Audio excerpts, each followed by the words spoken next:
हरे कृष्णा। तो कल हमने श्रीमद् भागवतम स्कंद 4 अध्याय 26 श्लोक संख्या 10 तक किया था। आज हम 11वें श्लोक से करेंगे, ठीक है। तो कल तक हमने देखा था कि पुरंजन जो है वो शिकार खेलने गए थे और वहाँ पर उन्होंने कई तरह के पशुओं का वध किया। हमने धर्म शास्त्रों को मानने वालों और ना मानने वालों पर भी चर्चा किया और किस तरह से वैष्णवों और भगवान के भक्त साधुजनों के हृदय में बहुत कष्ट होता है जब वो पशुवध को देखते हैं। इस बारे में भी हमने चर्चा कल किया था। और अब जो है 11वें श्लोक से 26वें श्लोक तक पुरंजन का घर वापस आना और अपने पत्नी को मनाना है ना, क्योंकि वो बिना बताए चला गया था तो उसकी पत्नी बड़ी नाराज थी, ठीक है। तथा क्षुत्रिट परिश्रांत निवृत्ता गृहं एवान कृतस्नान उचित आहारा संविवेश गतक्लमः। तथा तत्पश्चात क्षुत भूख से त्रिट प्यास से परिश्रांत अत्यधिक थक निवृत्ता विराम्य विरक्ति लेकर गृहम एवान अपने घर वापस आया। कृता करके स्नान उचित आहारा समुचित भोजन संविवेश विश्राम किया गतक्लमः थकान से रहित होकर। इसके बाद अत्यंत थका मांदा भूखा एवं प्यासा राजा अपने राजमहल लौट आया। लौटने कलम देखा था ना, वो कई तरह का शिकार उसने किया और वो शिकार करने के बाद वो थक गया था। थकने के बाद वो अपने घर वापस लौट आया। कौन? पुरंजन, ठीक है। तो लौटने के बाद उसने स्नान किया और यथोचित भोजन किया, तब उसने विश्राम किया और इस तरह उसकी सारी थकान खत्म हो गई, अपनी सारी थकान से मुक्त हो गया, ठीक है। तात्पर्य, भौतिकतावादी मनुष्य पूरे सप्ताह अत्यधिक परिश्रम करता है, ठीक है। पूरे सप्ताह 7 दिन मेहनत करता है। वह सदैव पूछता रहता है धन कहाँ है, धन कहाँ है, पैसा कहाँ है। पूरा 7 दिन मंडे टू संडे पैसे के पीछे भागता रहता है। फिर सप्ताह अंत में वह इन कार्यों से छुट्टी लेकर विश्राम करने के लिए किसी एकांत स्थान में जाना चाहता है, वीकेंड के लिए। राजा पुरंजन अपने घर इसलिए लौट आया क्योंकि जंगल में पशुओं का शिकार करते करते वह अत्यधिक थक चुका था। कौन? पुरंजन। इस प्रकार उसके अंतःकरण ने उसे और पाप करने से मना करके उसे अपने घर लौटने के लिए विवश किया। बहुत ज़्यादा थक गया था वो, तो अपने घर आ गया और पाप कर्म उसने नहीं किए। भगवद गीता में भौतिकतावादी व्यक्तियों को क्या कहा गया है? दुष्कृतिनः नामाम दुष्कृतनो मूढ़ा प्रपद्यन्ते नराधमा।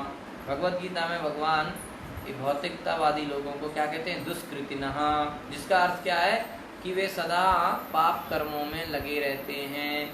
जब मनुष्य को इस बात का ध्यान आता है कि वो पाप कर्मों में लगा है तो उसका विवेक जागता है, जिसे यहाँ पर रूपक अलंकार की भाषा में महल कहा गया है, ठीक है। सामान्यतः भौतिकतावादी मनुष्य रजो तथा तमो गुणों से प्रभावित होता है। रजो तथा तमो गुणों का परिणाम होता है काम तथा लोभ, ठीक है। हर व्यक्ति ज़्यादातर पैशन और इग्नोरेंस, रजोगुण और तमोगुण में बंधा हुआ है, उनके कंट्रोल में है। और रजो और तमोगुण में होने की वजह से व्यक्ति का स्वभाव कैसा हो जाता है? अत्यधिक कामी तथा लोभी, है ना। काम और लोभ, है ना, इसमें ज़्यादा काम ऐसा क्रोध ऐसा रजोगुण समुद्र, ये रजोगुण से आते हैं, ठीक है। तो भौतिकतावादी मनुष्य के जीवन में कर्मठता का अर्थ है काम तथा लोभ के वशीभूत होकर कार्य करना। बहुत सारे लोग बोलते हैं कर्म ही पूजा है, कर्म करो, अपना कर्तव्य करना चाहिए। तो ये सब चीज़ें बोलते तो हैं, पर वास्तव में इनका जो कारण है वो है व्यक्ति के अंदर काम वासना और लोभ, लालच, ठीक है ना। तो काम तथा लोभ के वशीभूत होकर ही व्यक्ति इस तरह के कामों में लगता है। लालच की वजह से उसकी इच्छाएं इतनी ज़्यादा हैं, उन इच्छाओं को पूरा करने की वजह से व्यक्ति कर्तव्य करता रहता है, उसको और नाम देता है कर्तव्य का, कर्म का, लेकिन इच्छा क्या है?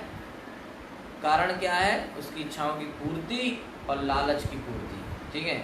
और लालच का कोई कंट्रोल नहीं होता, कितना भी करे उसको लगता है अभी कम है, और करना है और करना है और करना है, उसकी तृष्णा खत्म ही नहीं होती।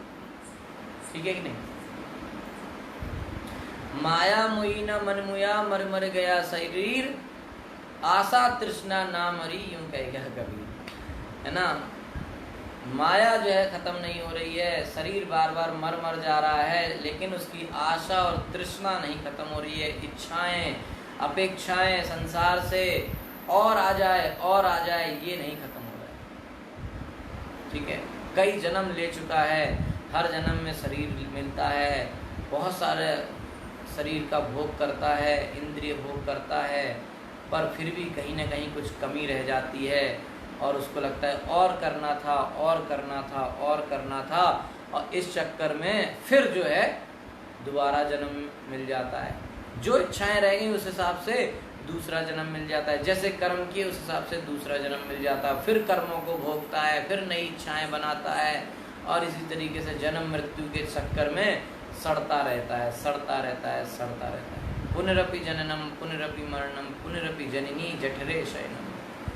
वह संसार इतना दुख भरा संसार है, फिर भी उसको समझ में नहीं आता, और काम और लालच की वजह से फंसा रहता है, और बार बार जन्म मृत्यु जरा व्याधि में पड़ता रहता है, बार बार जन्म लेता है, बार बार जन्म लेता है। किंतु जब उसे इस बात का ज्ञान होता है कि ये सब क्या है, किस तरह का चक्कर है, तो वह निवृत्ति चाहता है, फिर वो चाहता है कि मुझे इससे बाहर निकलना है। तो वैदिक सभ्यता में इस तरह की निवृत्ति के लिए संस्तुति की गई है, और जीवन के इस भाग को वानप्रस्थ कहते हैं। वैदिक सभ्यता में इसका सल्यूशन दिया गया, कैसे इस चक्कर से निकला जाए। जन्म मृत्यु 84 लाख योनियों में घूमते रहो घूमते रहो घूमते रहो, बस साइकिल से निकले कैसे, उसके लिए वैदिक शास्त्र में सॉल्यूशन दिया है। समाधान कहाँ दिया है? गीता में और भागवत में।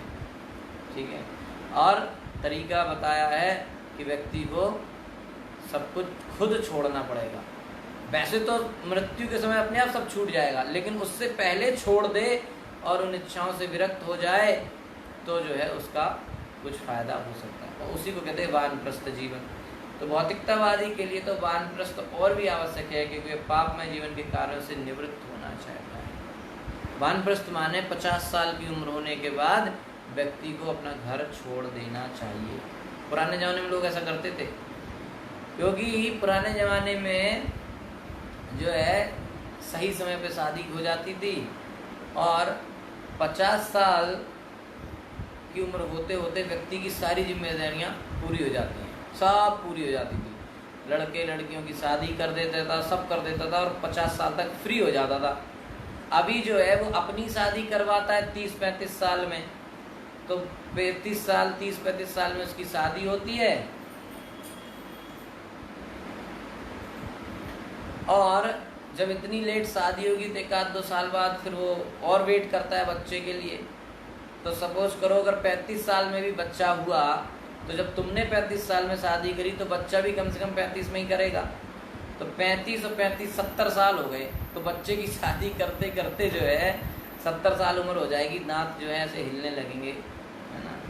तो जब शादी होएगी बच्चे की, तो पता ही नहीं चलेगा लड़का कौन है बहू कौन है, इतना भेद ही नहीं रहेगा, आंखों में इतना मोटा चश्मा लग जाएगा। तो पुराने ज़माने में सही समय में सब काम होता था, 50 साल तक सारी जिम्मेदारियां पूरी हो जाती थी, व्यक्ति अपना तीर्थ पे निकल जाता था, और मोबाइल चलते नहीं थे। अब तो अगर किसी तरीके से ज़बरदस्ती भी किसी को तीर्थ पे लेके भी जाओगे तुम बुढ़े आदमी को, तो फ़ोन संगे लेके जाता है कि नहीं। तो जब वो फ़ोन साथ में लेके जाएगा तब क्या होगा?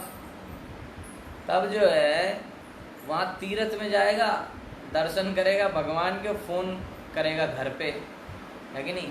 तो उसको वैराग्य आ ही नहीं सकता, है ना। वैराग्य जो है आ ही नहीं सकता, क्योंकि वो हर 5 मिनट में घर में फ़ोन करेगा, अपने नाती से बात करेगा, अपनी बहू से बात करेगा, लड़के से बात करेगा, बेटी से बात करेगा, दामाद से बात करेगा, सबसे फ़ोन। हाँ पहुँच गए हैं, ट्रेन पहुँची नहीं पहुँची, हाँ पहुँच गई है, अभी छुक छुक कर रही है, अभी खड़े हैं प्लेटफार्म पे, उतरे हैं, अब चाय पी रहे हैं। अरे यार तुम तीर्थ में आए काहे के लिए?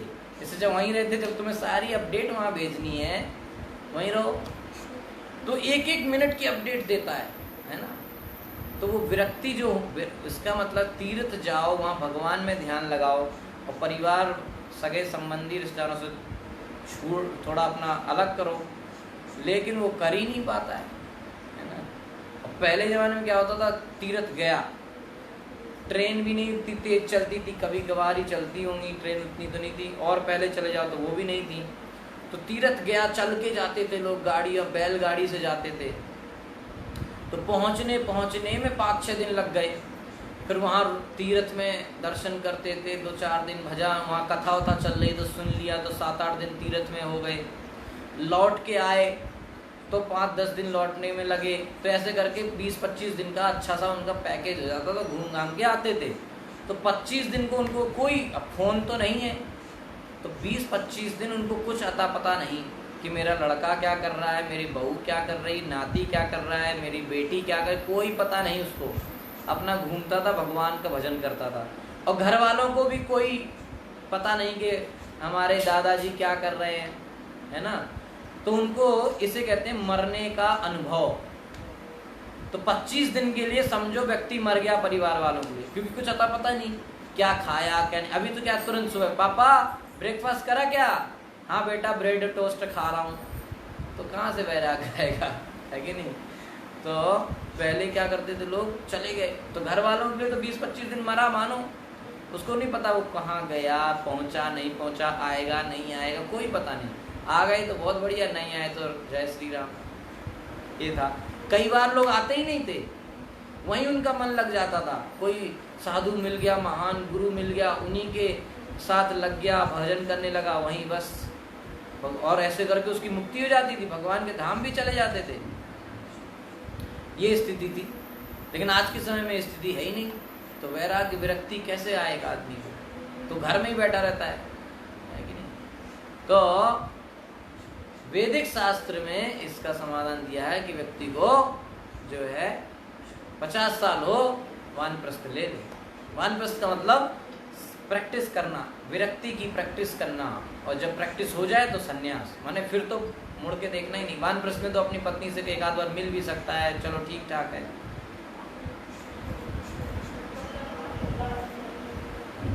ठीक है कि नहीं। लेकिन इसमें बिल्कुल नहीं मिल सकता, सन्यास में बिल्कुल किसी से मिलना नहीं है।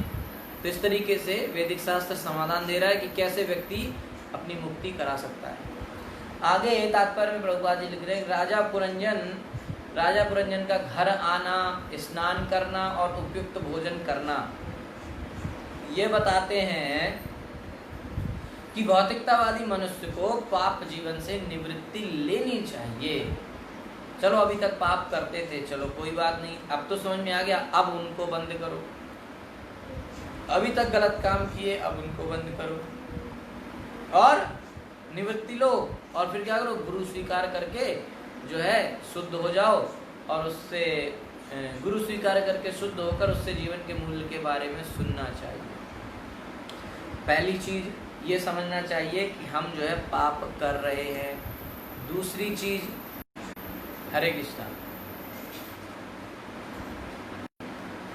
तो यहाँ पर पुरंजन वापस आया और उसने स्नान किया, भोजन किया। ये सब चीज़ों की तुलना किस चीज़ से करी जा रही है कि वो जीवात्मा वापस आता है, गुरु की शरण लेता है, तो जब गुरु से सुनता है तो वो फ्रेश हो जाता है। जैसे स्नान करने के बाद व्यक्ति फ्रेश हो जाता है, उसी तरीके से गुरु से दीक्षा लेना, ज्ञान लेना, व्यक्ति फ्रेश हो जाता है, नया जीवन उसको मिलता है। तो प्रमाणिक गुरु से दीक्षा प्राप्त करके सभी प्रकार के पाप कर्मों का, जैसे कि अवैध मैथुन, मद्यपान, द्यूत क्रीड़ा तथा मांसाहार का परित्याग कर देना चाहिए। ठीक है, तो इन सब चीज़ों को रोकना बहुत जरूरी है, ये गलत काम होगा। इस श्लोक में उचित आहार शब्द भी महत्वपूर्ण है। उचित का अर्थ है उपयुक्त। मनुष्य को उपयुक्त भोजन ही करना चाहिए। ठीक है, जिस तरह सुअर विष्ठा के लिए दौड़ता है, सुअर जो है जैसे ही विष्ठा को देखता है दौड़ के जाता है, तो इंसान को वैसा सुअर जैसा नहीं होना चाहिए, खाना देखा और भाग लिए। ठीक है, भगवत गीता में मनुष्य के भोज्य पदार्थों का सात्विक आहार के शीर्षक से वर्णन किया गया है। सात्विक चीज खानी चाहिए। मनुष्य को रजो तथा तमोगुणी भोजन नहीं करना चाहिए। ठीक है, 17वें अध्याय में भगवान बता रहे हैं इस बारे में कि कौन सा सतोगुण का खाना है, रजोगुण का खाना कैसा होता है, तमोगुणी खाना क्या होता है। ठीक है, तो जो लोग हमेशा सदैव मांस खाते हैं, नशा करते हैं, दारू पीते हैं, बीड़ी सिगरेट ये सब करते हैं, तो जो रजो तथा तमोगुणों का आहार है उन्हें इन वस्तुओं का त्याग कर देना चाहिए, जिससे उनकी वास्तविक चेतना जागृत हो सके। ये रजोगुण और तमोगुण का खाना है, मांस मछली है ना, तमोगुणी है ना। तो इनको अगर वो खाएगा तो वो उसकी चेतना जागृत नहीं हो सकती।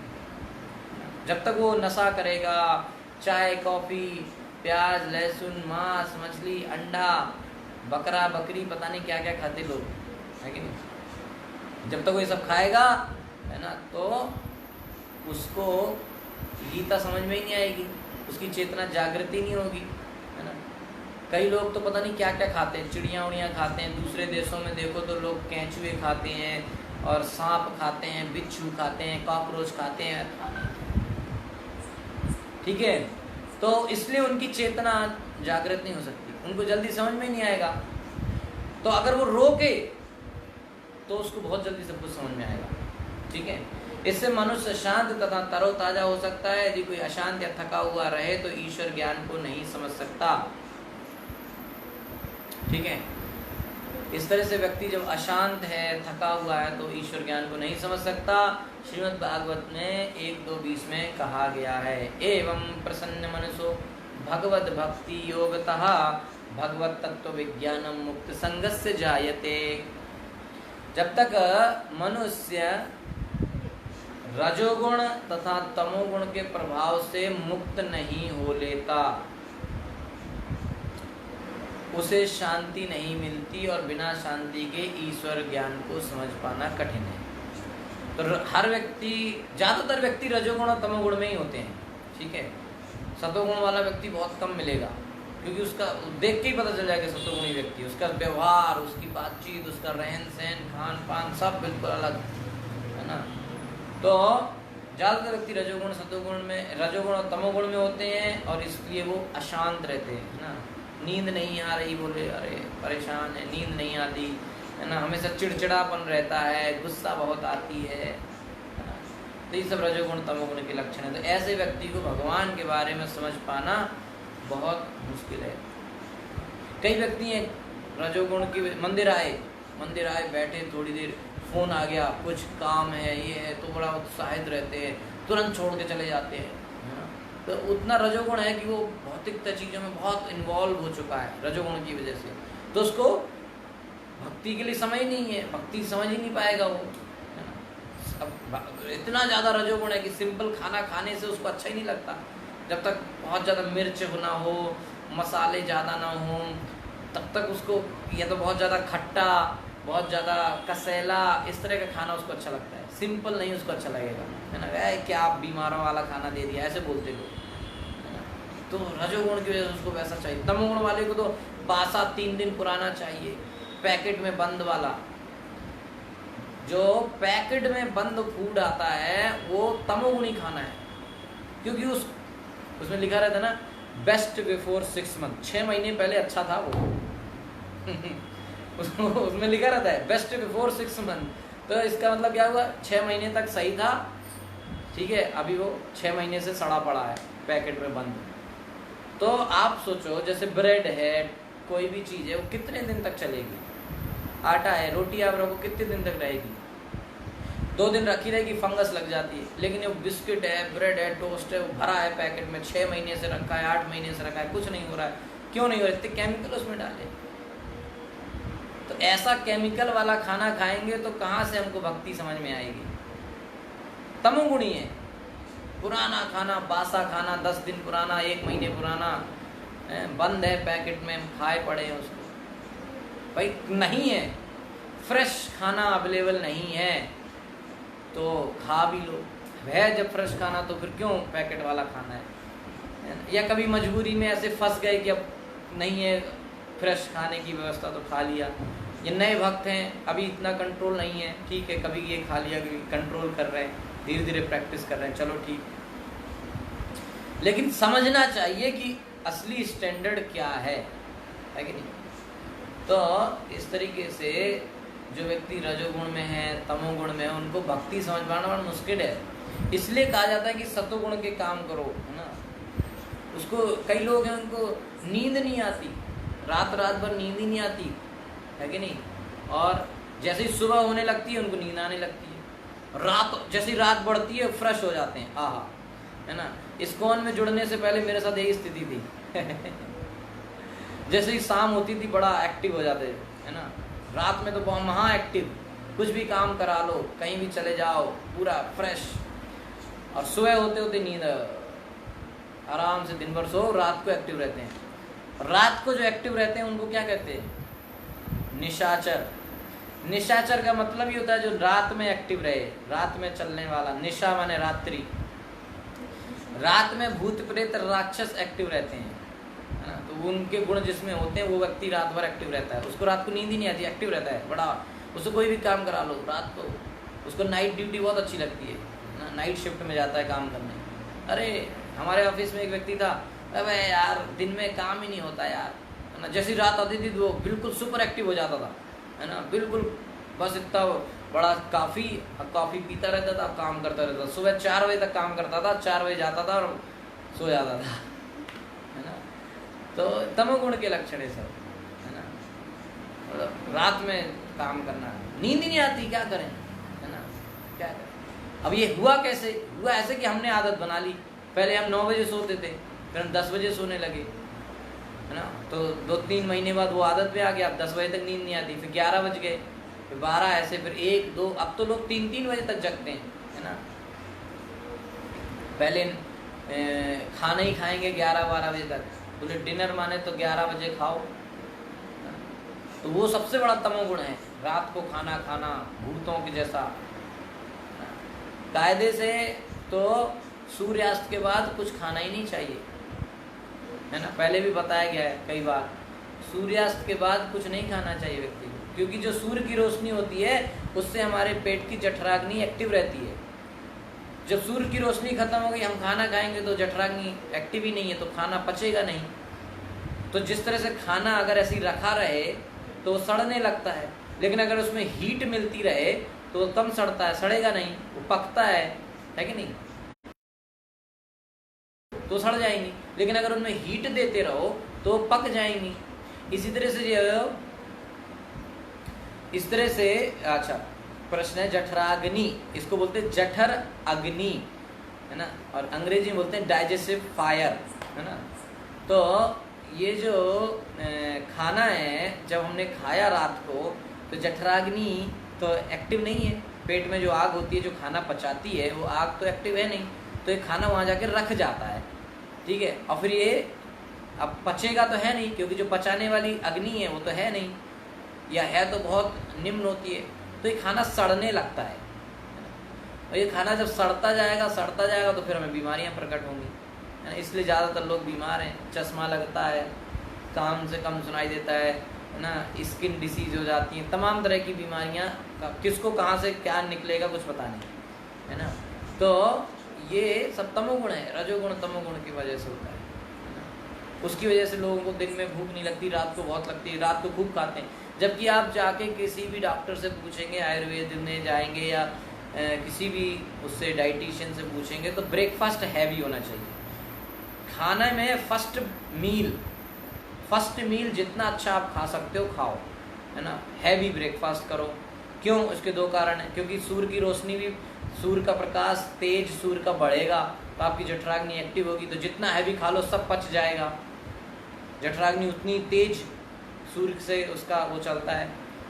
और दूसरा काम भी आप करते हो, जैसे आपने 8 बजे ब्रेकफास्ट किया तो आप काम करोगे, उसके बाद वर्क करोगे, तो वो मेहनत जो करोगे उससे सब खाना पच जाएगा, तो खाने का पूरा न्यूट्रिशन आपको मिलेगा, आपकी बॉडी हेल्दी रहेगी और खाना पच जाएगा अच्छे से, तो आपको अगली बार भूख भी अच्छी लगेगी और जो है कोई बीमारी भी नहीं आएगी, और खाने का पूरा जो तत्व है वो आपको मिलेगा।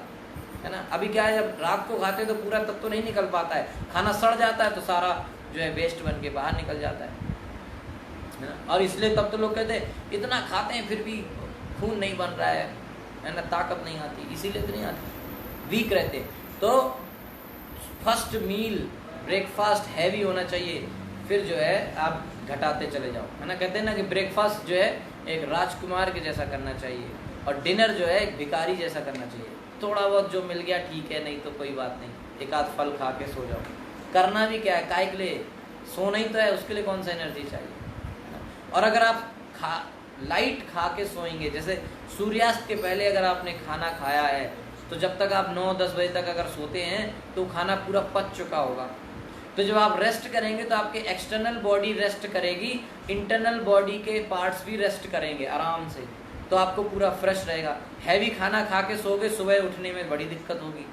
इसलिए लगता है उठ तो जाते हैं पर फिर भी आलस सा रहता है, नींद भरी रहती है, इसलिए क्योंकि आपने रात को हैवी खाना खाया था, वो पचा नहीं है। और जो कुछ भी पचाने के लिए जो अंदर के अंग हैं वो काम करते रहे तो वो तो थके पड़े, उनको तो आराम मिला नहीं। ठीक है कि नहीं।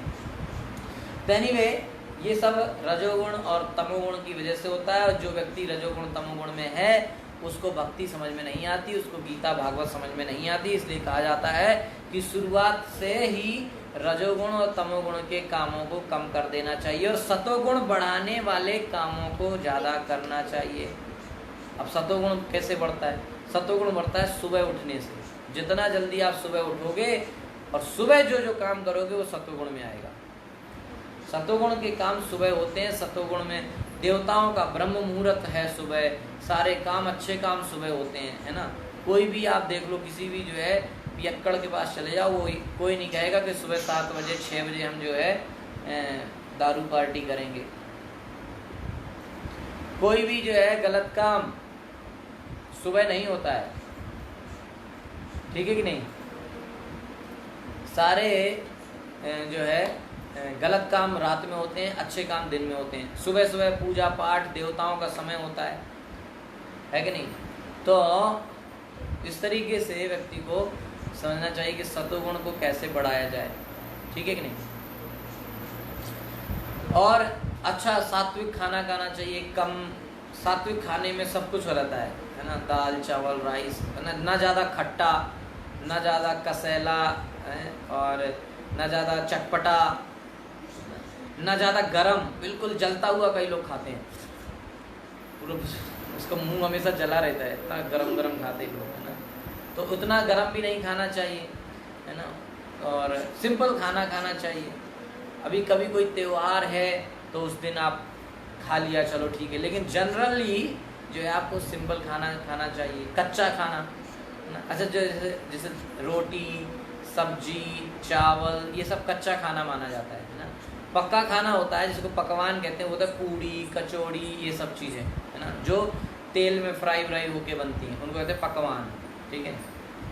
तो उसको थोड़ा कम खाना चाहिए, है ना, हेल्थ अच्छी रहेगी ना। सुबह जगना, सुबह भगवान का ध्यान करना, माला करना, सुबह भगवान का दर्शन करना, गुरु को प्रणाम करना, माता पिता गुरु नावई माता, प्रातः काल उठ के रघुनाथा, माता पिता गुरु नावई माता। भगवान राम स्वयं सुबह उठ के अपने माता पिता और गुरु को प्रणाम करते थे, है ना। सुबह सुबह उठ के हमको अपने सभी वैष्णवों को प्रणाम करना चाहिए, है कि नहीं। घर में जो बड़े हैं उनको प्रणाम करना चाहिए।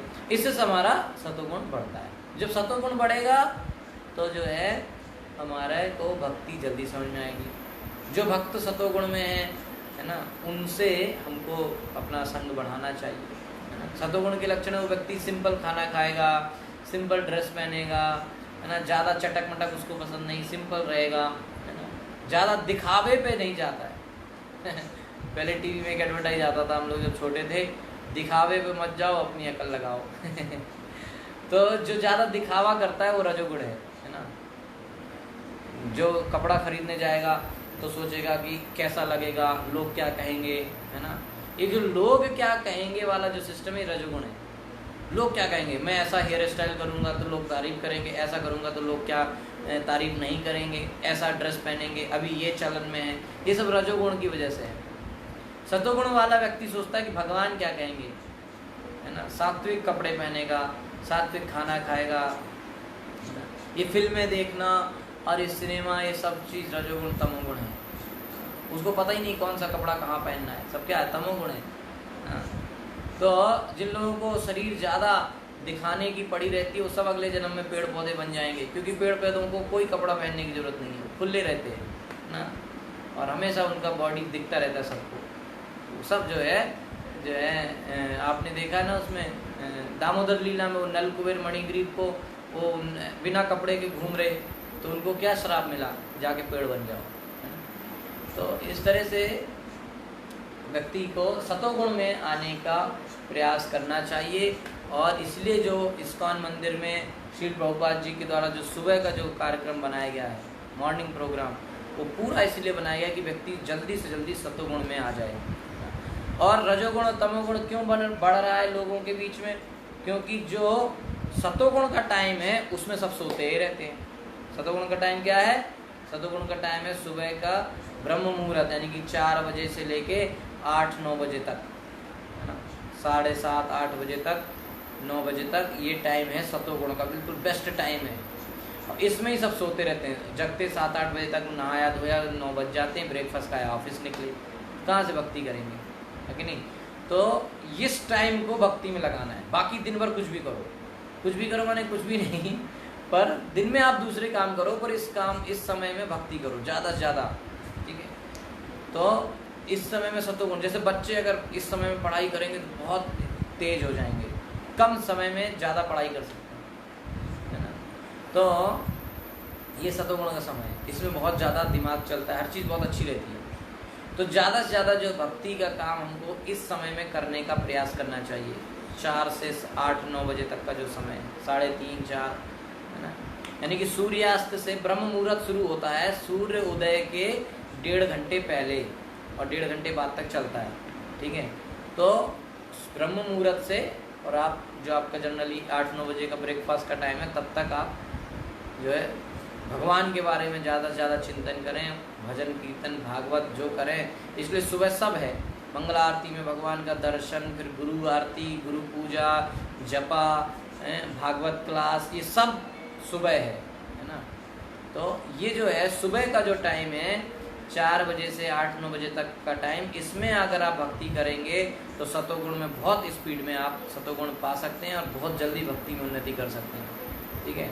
और रात का टाइम बिल्कुल जो 9 बजे से 3 बजे का टाइम है, इसमें बिल्कुल कोशिश करनी चाहिए कि इस समय में और कुछ काम ना हो, सोएं ज़्यादा से ज़्यादा, है ना। एटलीस्ट जो 9 से 12 वाला टाइम है, इसमें तो व्यक्ति को सोना ही चाहिए, कुछ नहीं करना चाहिए। 12-1 बजे तक अगर कोई बहुत ज़्यादा पढ़ाई कर रहा है, किसी चीज़ की प्रिपरेशन कर रहा है, तो वो 2 बजे जग सकता है, 1:30-2 बजे जग जाए अपना और पढ़ाई करे 3-3:30 बजे तक, 4 बजे तक अपना स्नान करे, 4:30 से अपना आरती वारती जो है भक्ति का काम करे ना। लेकिन अभी उल्टा होता है, लोग रात को पढ़ते हैं 2-2:30 बजे तक, 3 बजे तक, बोले रात को बहुत अच्छी पढ़ाई होती है।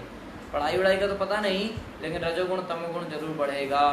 सतोगुण उसी का बढ़ेगा जो सुबह का समय यूटिलाइज करेगा, है ना। तो सुबह 4 बजे से 8-9 बजे तक के समय में भक्ति करें, पढ़ाई करने वाले बच्चे पढ़ाई करें, है ना, कुछ रिसर्च करने वाले उसमें जो भी करना है उस समय में करें, तो बहुत ज़्यादा एक्टिव रहेंगे और कम मेहनत कम समय में हम ज़्यादा चीज़ कर सकते हैं।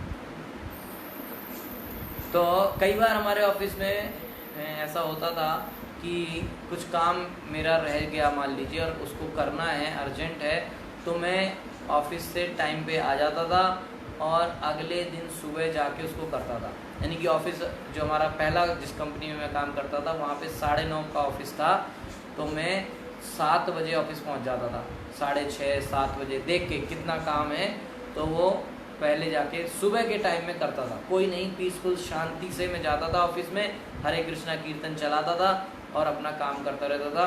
और लोगों के, क्योंकि अभी जो काम तो मैनेजर के आने के बाद ही उसको दिखाना है, तो उसके आने से पहले काम हो जाता था। सुबह वो उसी काम को अगर मैं रात को करूँगा तो 6 घंटे लगेंगे, सुबह करता था तो 3 घंटे में हो जाता था, है ना। प्रैक्टिकली बता रहा हूँ आपको। तो इस तरीके से व्यक्ति को ज़्यादा से ज़्यादा सुबह जो है काम करने का प्रयास करना चाहिए और भक्ति करना सब सुबह, ठीक है। तो इस तरीके से व्यक्ति सतोगुण की तरफ बढ़ सकता है। जब सतोगुण में बढ़ेगा तो उसको भगवत गीता भागवत बहुत जल्दी समझ में आएगी। और खाना सतोगुणी खाना खाना चाहिए, तो बहुत जल्दी जो है सतोगुणी लोगों से संपर्क रखना, सतोगुणी खाना खाना, ठीक है, और तो फिर वो भक्ति में आगे जल्दी बढ़ सकता है, ठीक है। राजा पुरंजन का अपने घर लौटना मनुष्य का अपनी पूर्व चेतना में लौटने का सूचक है। यह पूर्व चेतना ही कृष्ण चेतना है। जिस तरह से राजा पुरंजन अपने घर वापस लौट आया, इसी को यहाँ पे तुलना की जा रही है व्यक्ति को अपनी पूर्ण चेतना में वापस आना, जिसे कहते हैं कृष्ण चेतना, यानी कि मैं कृष्ण का दास हूँ। इस बात को हम भूल गए हैं, इस बात को जब वापस याद आ जाएगी, इसे कहते हैं कृष्ण चेतना में वापस आना। जिसने अनेक पाप कर्म किए हों, विशेष रूप से वन में पशुओं का वध या शिकार किया हो, उसके लिए तो कृष्ण चेतना भक्ति नितांत आवश्यक है। तो प्रभुपाद जी अंत वाक्य में कह रहे हैं कि जिस व्यक्ति ने बहुत सारी पाप कर्म किए हैं, उस व्यक्ति को चाहिए कि वो जितना जल्दी हो सके कृष्ण भक्ति में लग जाए, क्योंकि उसका कृष्ण चेतना में वापस आना अत्यंत ही जरूरी है, ठीक है। ओके, तो 11 से 26 श्लोक का जो सेक्शन है, इसमें जीवात्मा कैसे अपनी पूर्ण चेतना धार्मिक बुद्धि को प्राप्त करेगा वापस, इस बारे में चर्चा होगी। इसको 12वां श्लोक को हम कल करेंगे। Hare Krishna. Thank you so much. Srila Prabhupada की जय, ग्रंथराज श्रीमद् भागवतम की जय, अनंत कोटि वैष्णव वृंद की जय। किसी का कोई प्रश्न है तो आप पूछ सकते हैं। हरे कृष्णा।